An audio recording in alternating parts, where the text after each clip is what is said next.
গুঞ্জন তার মা সীতা দেবীর সঙ্গে বাস করে। সীতা দেবীর স্বামী রতনবাবু ভীষণ পরিমাণে অসুস্থ হওয়ায় সীতা দেবী সবসময় নিজের মেয়ের বিয়ে নিয়ে দুশ্চিন্তায় ভোগে। তাই সে নিজের সামর্থ্য মতো মেয়ের সম্বন্ধ খুঁজতে শুরু করে দেয়। প্রত্যেক বছর গরমকালে কাশ্মীরের একজন শালওয়ালা শিবু সীতা দেবীর বাড়িতে বিভিন্ন সুন্দর সুন্দর জামা কাপড় বিক্রি করতে আসে।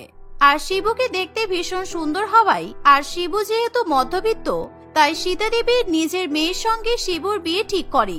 শিবু এবং তার পরিবার কাশ্মীরে বাস করে, আর তার পরিবার কাশ্মীরে একটা বড় ধাবা চালায়।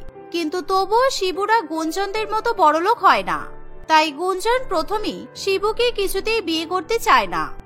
কি আর বলবো বল মা, আমার কথাটা বিশ্বাস কর। বিয়ের পর তুই কাশ্মীরে গিয়ে খুব সুখে থাকবি। আর তোর শ্বশুর বাড়ির লোকেরা ধাবায় খুব সুন্দর রান্না বান্না করে, তুইও ওদের সঙ্গে ধাবা চালাতে পারবি। এতে সমস্যা কি? ও, আমি এত বড়লোক বাড়ির মেয়ে হয়ে বরফের দেশে গিয়ে ধাবা চালাবো? তুমি এটা ভাবলে কি করে? শুধুমাত্র বাবার শরীর খারাপ হলে তুমি যা ইচ্ছে তাই করতে পারো না মা। আমি শিবুকে বিয়ে করব না, কারণ অচেনা দেশে গিয়ে আমি থাকবো কিভাবে? দেখ, আমাদের শহরে যা গরম পড়েছে তাতে তোর বাবার ভীষণ শরীর খারাপ করছে, আর উনি কবে সুস্থ হবে আমি জানি না। এবার যদি আমি গরমে অসুস্থ হয়ে পড়ি তখন তোকে কে দেখবে? আর তুই তো তোর কাকা কাকিমাকে ভালো করেই জানিস, আমাদের কিছু হলে তোকে এই বাড়ি থেকে তাড়িয়ে দেবে আর সব সম্পত্তি নিজেদের নামে করে নেবে। তাই আমি এই কাজটা করতে বাধ্য হচ্ছি রে মা। তাছাড়া শিবু খুবই ভালো ছেলে, ও তোকে খুব ভালো রাখবে। প্রথমে গুঞ্জন কিছুতেই শিবুকে বিয়ে করতে রাজি হয় না, কিন্তু পরে সীতা দেবী তাকে জোর করলে গুঞ্জন শিবুকে বিয়ে করতে রাজি হয়। ফলে সীতা দেবী শিবুর সঙ্গে নিজের মেয়ের বিয়ে দিয়ে তাদেরকে কাশ্মীরে পাঠিয়ে দেয়। কাশ্মীরে যাওয়ার পর গুঞ্জন অনুভব করে সেখানে প্রচন্ড ঠান্ডা, আর চারিদিকে সাদা বরফ জমে আছে। এরকম ঠান্ডার দেশে গুঞ্জন ভীষণ পরিমাণে আরাম পায়। চলো এবার আমি তোমাকে আমাদের বরফ ধাবার সামনে নিয়ে যাই। আমাদের ধাবাকে ভীষণ সুন্দর দেখতে, আর আমাদের ধাবার খাবারগুলো খেলে তোমার মন একদম ভরে যাবে। বরফ ধাবা? এটা আবার কেমন নাম? আমি কোনোদিনও বরফ ধাবার নাম শুনিনি। আমাদের ধাবার সামনে একটা মস্ত বড় পাহাড় আছে, আর সেই পাহাড়ের জন্যই গরম হোক কিংবা শীতকাল আমাদের ধাবায় সারা বছর বরফ জমে থাকে। আর এখন যেহেতু গরমকাল, তাই আমাদের ধাবায় বিভিন্ন রকমের ফুলও ফোটে। শিবুর এমন কথা শুনে গুঞ্জন ভীষণ পরিমাণে অবাক হয়। গুঞ্জন তার স্বামীর সঙ্গে বরফ ধাবায় গিয়ে উপস্থিত হয়।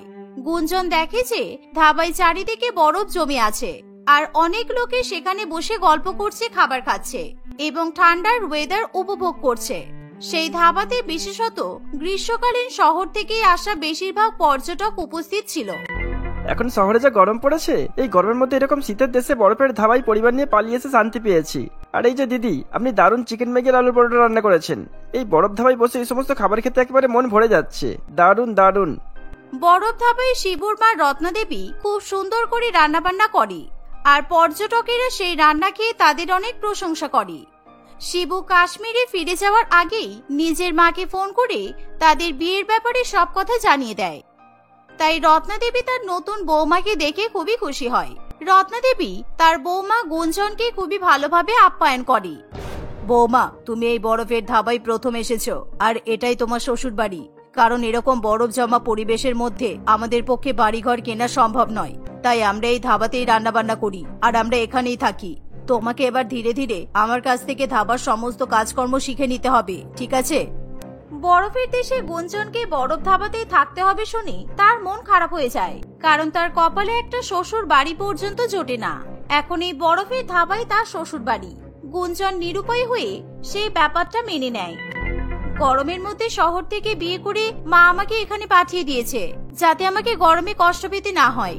সেই জন্য আমি আপনাদের সিদ্ধান্ত মেনে নিলাম, আর আমি আপনার কাছ থেকে সমস্ত রান্নাবান্না শিখে নেব। এবার থেকে আমিও আপনাদের সঙ্গে ধাবা চালাবো। গুঞ্জনের এমন কথা শুনে তার শাশুড়ি মা রত্না দেবী খুবই খুশি হয়। রত্না দেবী তার নতুন বৌমাকে বিভিন্ন রকমের রান্নাবান্না শেখাতে শুরু করে দেয়। এভাবেই দেখতে দেখতে 1 মাস কাটে, আর এখন বরফের ধাবাতে গুঞ্জন তার শাশুড়ি মায়ের সঙ্গে বিভিন্ন খাবার রান্নাবান্না করে। একদিন সীতা দেবী তার মেয়েকে ফোন করে বলে, কিরে, ঠান্ডার মধ্যে শ্বশুর বাড়িতে কেমন আছিস? আমি এখানে গরমে ভীষণ কষ্ট পাচ্ছি। তোর মতো যদি ঠান্ডার দেশে আমি থাকতে পারতাম তাহলে কত ভালো হতো বলতো। সেই কবে তোর বিয়ে হয়েছে, তারপর থেকে তো তুই আমার সঙ্গে কোনো যোগাযোগই করিসনি। তুই কি আমার উপর রেগে আছিস মা? তোমার সাথে যোগাযোগ করার সময় পাইনি মা, কারণ এখানে আমাকে একটা বরফ ধাবা চালাতে হয়। আমি কোনোদিনও স্বপ্নেও ভাবতে পারিনি যে আমাকে ধাবায় রান্না বান্না করতে হবে, কিন্তু এই বরফের ধাবাটা ভীষণ সুন্দর আর আমি এখানে খুব আরামেও কাজকর্ম করতে পারি। সারা বছর এখানে বেশ ভালো ওয়েদার থাকে, এমনকি গরমকালেও খুব ঠান্ডা। সে কি, তুই বরফের ধাবায় কাজ করছিস? তোর ধাবায় সারা বছর বরফ জমে থাকে, আর আমাদের এখানে এত গরম যে আমাদের ফ্রিজেরও বরফ গলে যাচ্ছে। ইস, তোর কাছে আমি যদি যেতে পারতাম তাহলে খুব ভালো হতো। হ্যাঁ, আমি খবরে দেখছিলাম তোমাদের শহরে ভীষণ গরম পড়েছে, কিন্তু আমাকে গরমে কষ্ট পেতে হচ্ছে না, এটাই ভালো। আর আমি তোমাকে আমাদের বরফ ধাবার ছবি পাঠাচ্ছি, দেখো, তোমার ভীষণ ভালো লাগবে। আমি এখন ফোন রাখলাম, কারণ ধাবায় অনেক কাস্টমার বসে আছে, ওদেরকে খেতে দিতে হবে। এই বলে গুঞ্জন ফোন রেখে দেয় আর নিজেদের বরফ ধাবার সুন্দর সুন্দর ছবি তার মাকে পাঠায়। বরফের মধ্যে বরফ ধাবার এত সুন্দর দৃশ্য দেখে সীতা দেবীর ভীষণ পরিমাণে ভালো লাগে, আর সে মনে মনে স্বপ্ন দেখে ওই বরফ ধাবায় সে বসে বসে চা খাচ্ছে। আমার স্বপ্ন কোনোদিনও পূরণ হবে না, কারণ ওর বাবাকে ছেড়ে আমি কিভাবে যাব? ওর বাবার শরীর যদি ঠিক থাকতো তাহলে আমিও ঠিকই যেতে পারতাম। যাক, আমার মেয়ে বরফের ধাবায় কাজ করে আরামে আছে, এটা দেখে আমি খুব খুশি হয়েছি। দেখতে দেখতে এভাবেই কিছুদিন কাটে আর শহরে গরমের পরিমাণ আরো বেশি বেড়ে যায়। তাই চন্দনা তার স্বামী শীর্ষেন্দুর সঙ্গে কাশ্মীরে ঘুরতে চলে যায়। তারা কাশ্মীরে গিয়ে ঠান্ডায় খুবই মজা করছে, সেই সময় তাদের বরফ ধাবার উপর চোখ পড়ে। আর সেই ধাবা খুবই সুন্দর হওয়ায় চন্দনা তার স্বামীকে নিয়ে সেখানে খাওয়া দাওয়া করতে চলে যায়। সেখানে গিয়ে গুঞ্জনকে দেখে চন্দনা চিনতে পারে। কিরে গুঞ্জন, তুই এখানে কি করছিস? সেই কতদিন পর তোর সঙ্গে দেখা হলো। কলেজের পর তুই আমাদের সঙ্গে কোনো যোগাযোগই রাখিসনি, নিশ্চয়ই গরম থেকে পালিয়ে এখানে স্বামীর সঙ্গে আনন্দ করতে এসেছিস। না রে, আমি এখানে ঘুরতে আসিনি, আমি এখানেই থাকি আর আমি এই বরফের ধাবা চালাই। এই ধাবাটাই হলো আমার শ্বশুর বাড়ি। এত সুন্দর বরফের ধাবা আমার শ্বশুর বাড়ির লোকেদের। কিন্তু তুই এখানে কি করছিস? তুই নিশ্চয়ই ঘুরতে এসেছিস, তাই তো? গুঞ্জনের এমন কথা শুনে চন্দনা হেসে ওঠে আর চন্দনা তার বন্ধুকে ছোট করতে শুরু করে। যেহেতু চন্দনার স্বামী অনেক বড় লোক, তাই চন্দনার অহংকারে মাটিতে পা পড়ে না আর সে গুঞ্জনকে ছোট করার একটা সুবর্ণ সুযোগ পেয়ে যায়। ও, তোর শেষ পর্যন্ত এই বরফের দেশে একটা বরফ ধাবাওয়ালার সঙ্গে বিয়ে হয়েছে। ইস, তোর বাবা কত বড় লোক, কিন্তু শেষ পর্যন্ত তোকে এরকম গরিব ছেলের সঙ্গে বিয়ে দিল কেন রে? যাই হোক, এখানে তোর বিয়ে হয়েছে বলে তোকে আর গরমে কষ্ট পেতে হচ্ছে না, বেশ ঠান্ডায় রান্না বান্না করে লোককে খাওয়াতে পারছিস। তুই একদম ঠিক কথাই বলেছিস। আর আমার যেখানে বিয়ে হয়েছে তাতে আমার কোনো সমস্যা নেই, কারণ আমি বরফের দেশে গরমের মধ্যে খুব আরামেই আছি। আর তুই তো নিজে চোখেই দেখছিস আমার এই বরফের ধাবাতে অনেক কাস্টমার। আচ্ছা ছাড়, এখন তোর কি খেতে ইচ্ছা হয় তুই বলতো, আমি তোকে ফ্রিতেই খাওয়াবো। সেই সময় গুঞ্জনের স্বামী শিবু সেখানে চলে আসে। তখন গুঞ্জন তার স্বামীর সঙ্গে চন্দনা এবং তার বরের পরিচয় করিয়ে দেয়। চন্দনা শিবুকে দেখে তাকেও অপমান করতে শুরু করে। দাদা, আপনার সাথে আলাপ হয়ে খুবই ভালো লাগলো। আপনি নিশ্চয়ই বরফের ধাবার কারিগর, কারণ এত সুন্দর সুন্দর চেয়ার টেবিল আর সাজসজ্জা দেখে মনে হচ্ছে আপনিই বানিয়েছেন। বর আর বউ মিলে বরফের দেশে ভালোই ব্যবসা বানিয়েছেন। বলুন, পারলে একটা বরফের বাড়ি বানিয়ে নিন এবার, তাহলে দেখবেন আপনাদের আর থাকার কোনো কষ্ট হবে না। আপনাদেরকে তো এই ধাবাতে খুবই কষ্ট করেই থাকতে হয় নিশ্চয়ই। এভাবেই চন্দনা শিবু এবং তার স্বামীকে অপমান করে। সেই সাথে তারা ফ্রিতে অনেক অনেক খাবার খেয়ে সেখান থেকে চলে যায়। সেদিন রাত্রিবেলা গুঞ্জন এবং শিবু দুজনে মিলে যখন বরফের ধাবা বন্ধ করে, তখন গুঞ্জনকে মন খারাপ করে থাকতে দেখে শিবু বলে, আমি ভালো করেই বুঝতে পারছি তুমি তোমার বান্ধবীর কথা শুনে মন খারাপ করছো, আর আমি জানি আমি তোমাকে কোনো সুখ দিতে পারিনি। শুধুমাত্র গরমের মধ্যে বরফের দেশে আরামে আছো, এছাড়া আমি তো তোমাকে ভালো টাকা পয়সা কিছুই দিতে পারি না। দেখো, আমার তোমার প্রতি কিংবা শাশুড়ি মায়ের প্রতি কোনো অভিযোগ নেই। শুধুমাত্র এরকম বরফের দেশে বরফের ধাবার সাথে সাথে আমাদের যদি একটা নিজস্ব বাড়ি থাকতো তাহলে সত্যি খুবই ভালো হতো, কারণ এই ধাবাতে খাবার দাবার বিক্রি করে আমরা ভালো টাকাই তো রোজগার করি। আর আমার একটা নিজস্ব বাড়ি থাকলে 16 কলা পূর্ণ হবে। তুমি চিন্তা করো না, আমি আমাদের জন্য একটা বাড়ি বানানোর ব্যবস্থা করছি, কিন্তু এখন দয়া করে তুমি মন খারাপ করো না।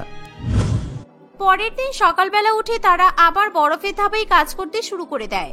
আর অন্যদিকে সীতা দেবী গরমের মধ্যে ভীষণ কষ্ট পায়। একসময় সীতা দেবীর বর রতনবাবু এরকম গরম কিছুতেই সহ্য করে উঠতে না পেরে হার্ট অ্যাটাকে মৃত্যুবরণ করে। সেই মুহূর্তে সীতা দেবী একেবারে দিশেহারা হয়ে ওঠে। হায় হায় রে, এ কি হয়ে গেল? এই বছরের গরম আমার স্বামীকে আমার কাছ থেকে কেড়ে নিল। আমি এবার কোথায় যাব? এখন যদি আমি এই সম্পত্তির ব্যবস্থা না করি তাহলে আমার ছোট জা আর ছোট দেওর আমাকে তাড়িয়ে দেবে। তাই যে করেই হোক আমাকে একটা ব্যবস্থা করতেই হবে। সীতা দেবী যখন ফোন করে বাবার মৃত্যুর খবর গুঞ্জনকে জানায়, তখন গুঞ্জনও কান্নায় ভেঙে পড়ে। সে যেহেতু অনেক দূরে থাকে, তাই সেখান থেকে সে নিজের বাড়িতেও ফিরে যেতে পারে না।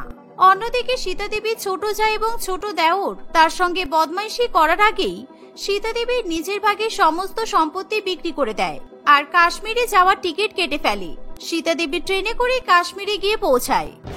এতদিন ধরে মেয়ের শ্বশুর বাড়িতে আসতে চাইছিলাম, কিন্তু এখন এভাবে এই সুযোগ আসবে আমি তো স্বপ্নেও ভাবতে পারিনি। সত্যি এখানে কি ঠান্ডা!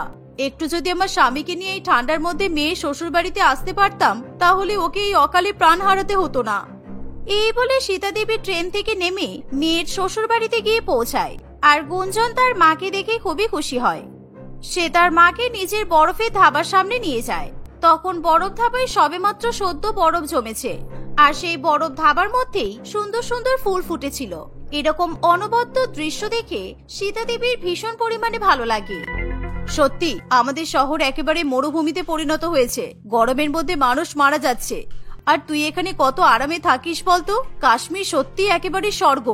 ঈশ্বরের কি অপরূপ সৃষ্টি, একদিকে গরম আর একদিকে এত সুন্দর ঠান্ডা। মা, তোমাদের যতদিন ইচ্ছা তুমি এখানেই থাকতে পারো, কিন্তু আমাদের একটাই সমস্যা, তোমাকে কিন্তু এই বরফ ধাবার মধ্যেই থাকতে হবে, কারণ আমাদের কোনো বাড়ি ঘর নেই আর এখানে জমির দাম অনেক, তাই আমরা বাড়ি কিনতে পারছি না জানো। কিন্তু মা, আপনি চিন্তা করবেন না, আমি একটা জমি দেখে এসেছি আর সেই জমির দাম অনেক, সেই জন্য আমি এখন টাকা জমাচ্ছি। ধীরে ধীরে আমি ঠিক বাড়ির ব্যবস্থা করব। সীতা দেবী নিজের মেয়ের এবং জামাইয়ের এমন কথা শুনে কেঁদে ফেলে। সে নিজের মনে মনে বুঝতে পারে যে মেয়ের এরকম শ্বশুর বাড়িতে বিয়ে দিয়ে সে খুব ভালো কাজ করেছে। তাই সীতা দেবী মেয়ে জামাইয়ের দিকে সাহায্যের হাত বাড়িয়ে দেয়।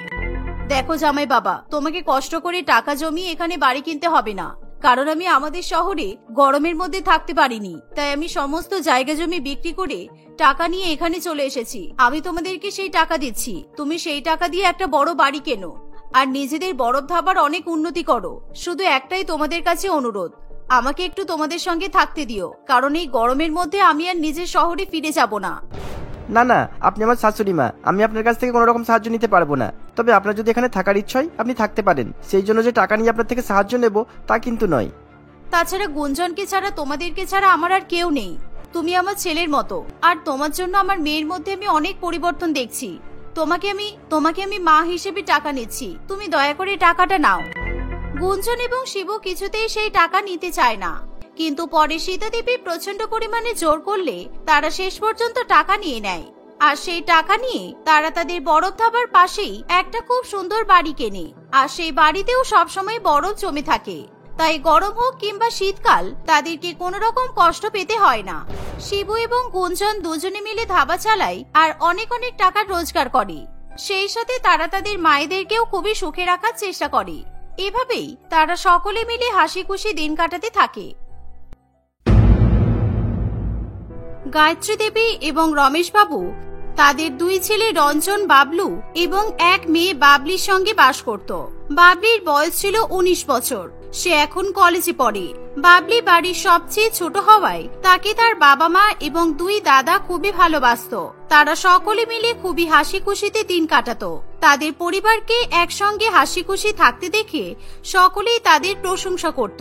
এরকম ভাবেই দিন কাটতে থাকে। রঞ্জন এবং বাবলু বিবাহ উপযোগী হয়ে যাওয়ায় তাদের বাবা মা নিজেদের পছন্দ করা দুই মেয়ে জুই এবং কবিতার সঙ্গে তাদের বিয়ে দেয়।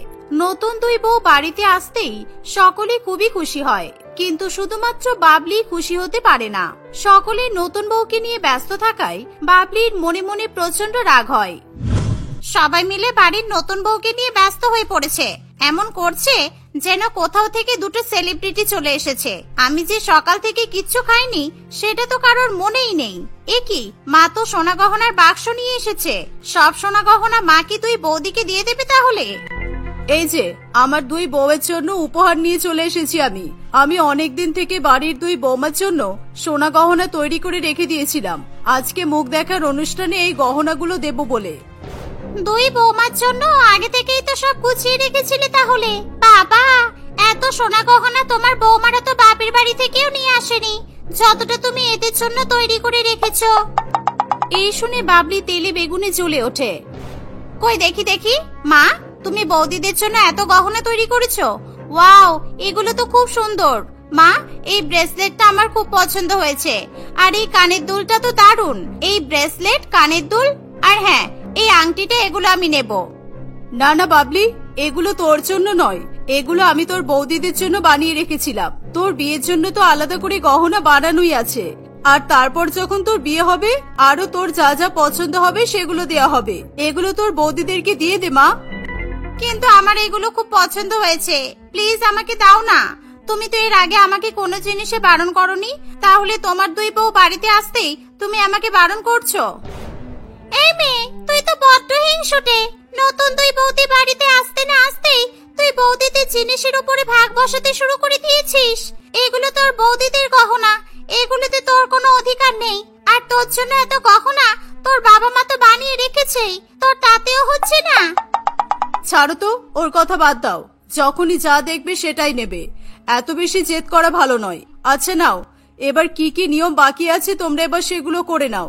আমার দুই বৌমা কখন থেকে একই জায়গায় বসে আছে, এরা ভীষণ ক্লান্ত হয়ে পড়েছে। এদেরকে তোমরা তাড়াতাড়ি ছেড়ে দাও। এই দেখে বাবলি প্রচন্ড পরিমাণে রেগে যায়। সে মনে মনে ভাবে, না, মা এবার আমার ভাগের ভালোবাসা দুই বৌদিকে দেবে। আমি কিছুতেই মেনে নিতে পারবো না। আমি এই বাড়িটাকে ভেঙে টুকরো টুকরো করে দেব। কাউকে এই বাড়িতে আমি শান্তিতে থাকতে দেব না। বাবলি সেদিন থেকেই বাড়িতে ঝামেলা লাগানোর জন্য উঠে পড়ে লাগে। সে নানান রকমের ফোন দিয়ে আটতে থাকে কিভাবে তাদের বাড়িতে ঝামেলা সৃষ্টি করা যায়। এভাবেই কয়েকটা দিন কাটে। একদিন বাবলি তার মায়ের কাছে গিয়ে বলে, মা, আমি ভেবেছিলাম আমার দুই বৌদি খুবই ভালো। তুমি তো নিজে পছন্দ করে তোমার দুই বৌমাকে বাড়িতে নিয়ে এলে, কিন্তু ওরা এই বাড়ির জন্য ঠিকঠাক নয়। বৌদিরা আমাদেরকে মন থেকে মেনে নিতে পারেনি। কেন রে, কি বলছিস না কি তুই? তোর বৌদিরা আমাদেরকে মন থেকে মেনে নিতে পারেনি কেন? কই, আমার তো ওদেরকে দেখে ঠিকই মনে হয় এই কদিনে দুজনে বেশ মিলেমিশেই তো সংসারটা সামলাচ্ছে। নাটক করছে মা, পুরোটাই নাটক করছে। তোমার সামনে শুধুই নাটক চলছে। তুমি জানো ওরা দুজনে মিলে কি আলোচনা করছিল? আমি একটু আগেই শুনে এলাম। ওরা বলছিল যে কবে যে বুড়িটা মরবে তবে আমরা এই বাড়িতে একটু শান্তিতে থাকতে পারবো। ভেবেছিলাম বুড়ির বয়স হয়ে গেছে, দুদিন বাদে মরে যাবে, আর আমরা নিজেদের ইচ্ছা মতো যা খুশি তাই করতে পারবো।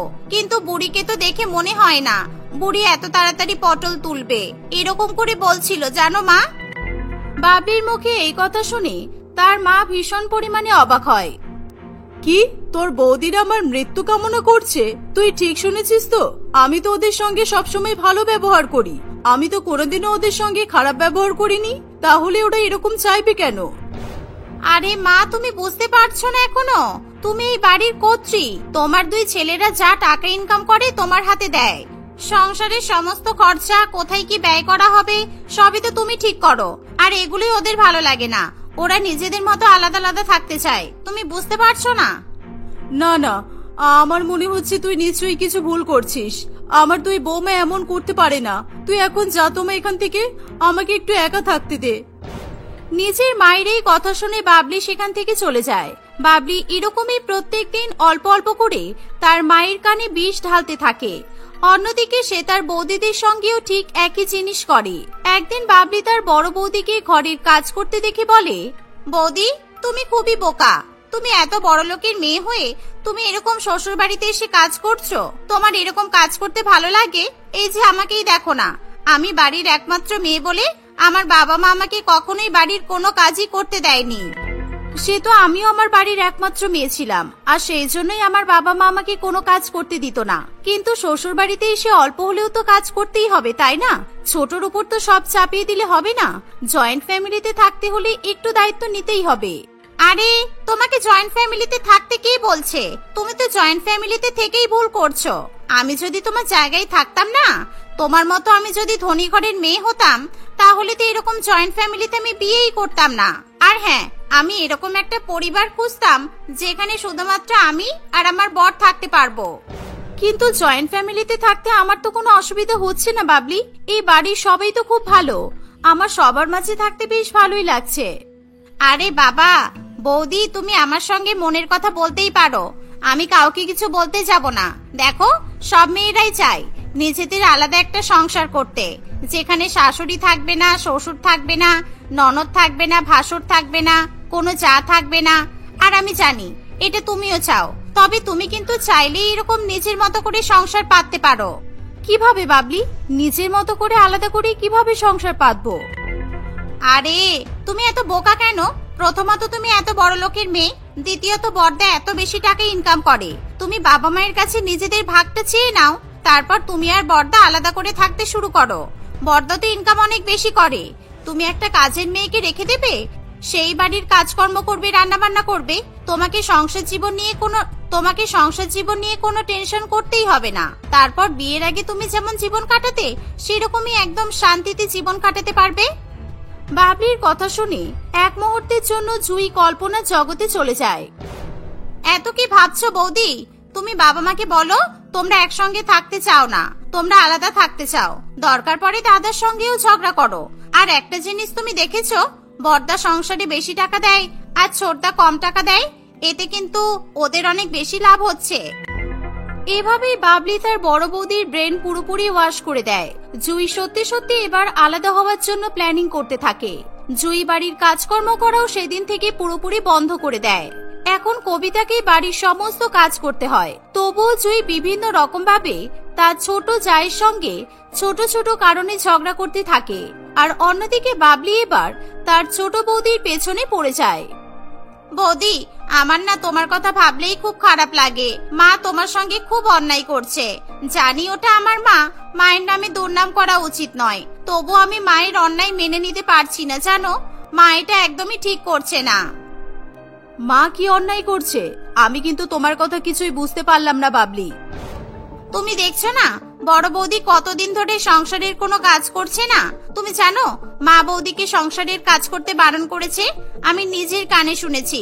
মা বড় বৌদিকে বলেছে বড় বৌদি যেন সংসারের কোনো কাজ না করে। মা সংসারের সমস্ত কাজ তোমাকে দিয়েই করাতে চাইছে। কিন্তু কেন? আমি কি কোনো ভুল করেছি যে মা আমাকে এরকম শাস্তি দিতে চাইছে? আসলে তুমি তো মধ্যবিত্ত পরিবারের মেয়ে, তুমি সেরকম যৌতুকও নিয়ে আসতে পারোনি। আর ছোটদার ইনকাম অনেক কম, সেই জন্য ছোটদা সংসারে বেশি টাকাও দিতে পারে না।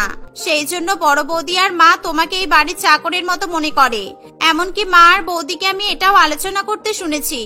না না থাক, এটা বোধহয় বলা উচিত হবে না। না না, বলো, তুমি বলো, কি আলোচনা করছিল আমি জানতে চাই। দেখো বৌদি, আমি যে তোমাকে এই কথাগুলো বলছি তুমি কিন্তু কাউকে বলো না। আসলে মা আর বৌদি চাই তুমি আর ছোটদা যাতে আলাদা হয়ে যাও, আর সেই জন্য মা আর বড় বৌদি তোমাকে ইচ্ছা করে বাড়ির সমস্ত কাজ করাচ্ছে, যাতে তুমি বিরক্ত হয়ে আলাদা থাকার কথা বলতে পারো। আচ্ছা বুঝলাম, সবাই যদি এটাই চাই আমি আর তোমার ছোটদা আলাদা হয়ে যাব, তাহলে সেটাই হবে। আমিও তাহলে এত বড় সংসারী থেকে এরকম চাকরির মতো খাটতে পারবো না। আমার নিজের আলাদা সংসার হলে আমাকে কম কাজ করতে হবে। আর তাছাড়া আমি মধ্যবিত্ত বাড়ির মেয়ে, অল্প টাকা দিয়ে কিভাবে সংসার চালাতে হয় সেটা আমি ভালো করেই জানি। একদম একদম। আর তাছাড়া নিজের সংসারে থাকা একটা আলাদাই শান্তি। এরকম একসঙ্গে থেকে এতজন মানুষের মাঝে বাপরে বাপ। তুমি বাবা মায়ের সঙ্গে কথা বলো আর ছোটদার সঙ্গেও ঝগড়া করো। এভাবে আরো কিছুদিন চলতে থাকে। এমনকি বাবলি তার দুই দাদার মধ্যেও ঝগড়া বাঁধানোর চেষ্টা করে। সে তার দুই দাদাকে একে অপরের বিরুদ্ধে উস্কানি দিতে থাকে। এর ফলে তাদের বাড়িতে প্রত্যেক দিনই কারোর না কারোর সঙ্গে ছোট ছোট ঝামেলা লেগেই থাকে। একদিন বাড়িতে বড়সড় রকমের ঝামেলা বেঁধেই যায়। থামো তোমরা, তোমরা কি চাইছো একবার বলো তো। তোমরা যে কি চাইছো সেটা তো আমি ভালো করেই জানি, তবু আমি তোমাদের মুখ থেকে শুনতে চাই। সবসময় কিছু না কিছু নিয়ে ঝগড়া লেগেই থাকছে। বাড়িতে তো শান্তি বলে কোনো জিনিসই নেই। আমি আর এই জয়েন্ট ফ্যামিলিতে থাকতে পারবো না। এত বড় ফ্যামিলিতে এত মানুষের মাঝে থেকে আমার দম আটকে যাচ্ছে। আমি আলাদা সংসার করতে চাই, আমাদেরকে আমাদের ভাগ বুঝিয়ে দিন। আর আমিও এত বড় সংসারে থাকতে চাই না। প্রত্যেকদিন এতগুলো মানুষের রান্না বান্না করা, বাড়ির কাজকর্ম করা আমার দ্বারা আর সম্ভব হচ্ছে না। আমি নিজের একটা সংসার চাই, আপনি আমাদেরকেও ভাগ বুঝিয়ে দিন। তোমরা তাহলে এই বাড়িটার ভাগাভাগি করতে চাও? আমি কোনোদিনও ভাবিনি আমরা বেঁচে থাকতে এভাবে এই বাড়িটা টুকরো টুকরো হয়ে যাবে। ঠিক আছে, এমনিতেই আমরা ভেবে রেখেছিলাম এই বাড়িটা আমরা আমাদের দুই ছেলের নামেই লিখে দেব। এই বাড়িটা আমরা দুই ভাগ করে দিচ্ছি, তোমরা দুজনে আলাদা আলাদা সংসার করো। এই শুনে বাবলি প্রচন্ড পরিমাণে অবাক হয়। মা, তুমি এত বড় বাড়িটা দুই দাদার মধ্যে ভাগাভাগি করে দেবে কেন? আমি, তুমি আর বাবা কোথায় থাকবো? আমরা কোথায় যাব? আপাতত আমরা তোকে নিয়ে গ্রামের বাড়িতে যাব। আমরা ওখানে গিয়েই কোনো ভালো পাত্রের সঙ্গে তোর বিয়ে দেব, আর গ্রামের বাড়ি জায়গা জমি তোর নামে লিখে দেব। আমি আর তোর বাবা এই সিদ্ধান্তই নিয়েছি। না না, আমি গ্রামে যাব না। তোমরা এই বাড়িটা 3 ভাগে ভাগ করো। 2 দাদা আলাদা আলাদা থাকবে আর আমরা আলাদা থাকবো। আমি, তুমি আর বাবা 3 জনে আলাদা থাকবো। আমাদের আর কোনো ঝামেলাই থাকবে না তাহলে। না, আমার আর তোর বাবার পক্ষে এই বাড়িতে থাকা আর সম্ভব হবে না। আমরা বেঁচে থাকতে আমাদের ছেলে মেয়েদেরকে এভাবে আলাদা আলাদা কিছুতেই আমরা দেখতে পারবো না। আমরা কোনোদিনও ভাবিনি আমাদের 2 ছেলে এভাবে আমাদেরকে পর করে দিয়ে আলাদা থাকার কথা ভাববে। কিন্তু মা, আমি গ্রামে যাব না। আমার গ্রামে থাকতে ভালো লাগে না। আর তাছাড়া আমি এত তাড়াতাড়ি বিয়ে করব না। আমি এখানেই থাকবো। আমি দাদা বৌদির সাথে থাকবো। তোমরা গ্রামে চলে যাও। আমি কিন্তু আগেই বলে দিচ্ছি বাবলি, তোমার দায়িত্ব আমি নিতে পারবো না। আমি এমন একটা সংসার চাই যেখানে শাশুড়ি মা, শ্বশুর মশাই, ননদ, ভাসুর, দেওর কেউ থাকবে না। শুধু আমি আর আমার বর থাকবে। আর আমার বরের তো ইনকাম কম। আমি তো তোমার দায়িত্ব আরোই নিতে পারবো না। আমাদের দুজনকেই কোনো রকমে টেনে টুনে সংসার চালাতে হবে। এরকম একটা পরিস্থিতিতে বাবলি মনে মনে তার ভুল বুঝতে পারে। সে বুঝতে পারে তার পরিবারের মধ্যে ভাঙন সৃষ্টি করে সেই সবচেয়ে বেশি বিপদের মধ্যে পড়েছে। সে কি করবে কিছু বুঝে না পেয়ে আসল সত্যিটা সকলকে বলে দেয়। আমি গ্রামে যাব না। আমাকে ক্ষমা করে দাও তোমরা সবাই। আসলে এই বাড়িটা ভাগাভাগি করার পেছনে আমিই দায়ী। আমি তোমাদের সবার মধ্যে ঝামেলা সৃষ্টি করেছি। আসলে আমার 2 বৌদির উপর আমার খুব হিংসা হয়। তোমরা দুজনে আসার পর থেকে বাবা মা আমাকে আর আগের মতো ভালোবাসে না। সেই জন্য আমি চেয়েছিলাম তোমাদেরকে আলাদা করে দিয়ে আমি বাবা মায়ের সঙ্গে থাকবো। বাবলি সবাইকে বলে সে কিভাবে তার বাড়ির সদস্যদের মধ্যে ঝামেলা সৃষ্টি করেছে। বাবলির কথা শুনে সকলেই প্রচন্ড পরিমাণে অবাক হয়। বাবলির উপর রাগ করে বাড়ির সকলেই তাকে উল্টোপাল্টা কথা শোনাতে থাকে। ছি, তোকে আমার মেয়ে বলতেই লজ্জা করছে। তুই এরকম ভাবে আমাদের গোটা পরিবারটাকে নষ্ট করতে চেয়েছিলি? তোমরা যা বলার আমাকে বলে নাও, দরকার পড়ে আমাকে মারো, কিন্তু তোমরা প্লিজ সবাই একসঙ্গে থাকো। আমি আর কখনো এরকম করব না। বাবলির উপর বাড়ির সকলেই বেশ কিছুদিন ধরে রাগ করে থাকে, কিন্তু বাড়ির অন্যান্য সদস্যরা একে অপরের কাছে ক্ষমা চেয়ে নিজেদের মধ্যে ভুল বোঝাবুঝি ঠিক করে নেয়। কিছুদিনের মধ্যে আবার সমস্ত কিছু সুস্থ স্বাভাবিক হয়ে যায়। বাবলিকে তার ভুলের জন্য সকলে ক্ষমা করে দেয়, আর তারা আবার আগের মতো মিলেমিশে থাকতে শুরু করে।